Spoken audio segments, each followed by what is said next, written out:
Before the United States printed its first dollar or even minted its first silver coins, this was the heavy metal that ruled the global economy. This is a 1694 thaler from the Electorate of Bavaria, and in fact, the word dollar is just the English evolution of the word taller.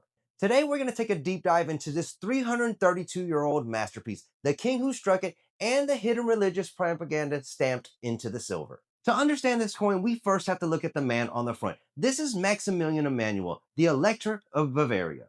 In European history, this man is a legend. He's known as the Blue King, so named because he was known for wearing a strikingly blue uniform that could be seen even across smoking battlefields. He was a brilliant military commander, famously known for helping to save Western Europe from the Ottoman Empire at the Siege of Vienna in 1863. By 1694, when this coin was struck, Max Emanuel was at the absolute peak of his wealth and power, and he used his money to make sure everybody knew it.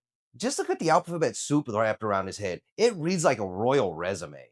It reads Maximilian Emanuel, by the grace of God, Duke of Upper and Lower Bavaria, Palatine of the Rhine, Arch Steward, and Elector of the Holy Roman Empire.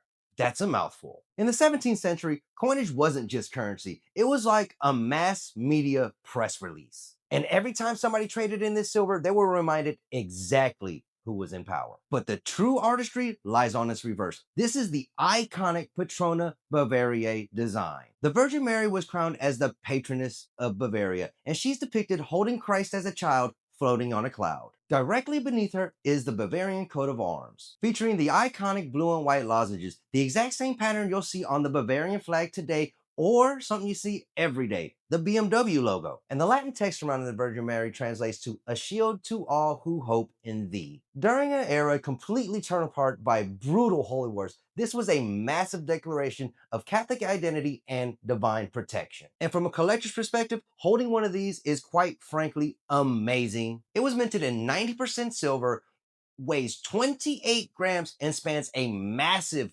41 millimeters across. And because these were struck by hand using heavy iron dies, no two examples are identical. The fact that a piece of silver this large survived over 3 centuries of war, melting pots, and countless economic collapses is a miracle in itself. It's a tangible piece of the Baroque era struck in the wealth of old Europe. Let me know in the comments what you think about the design of this 330-year-old giant. Like and subscribe if you enjoyed this kind of content. And as always, thanks for watching, y'all.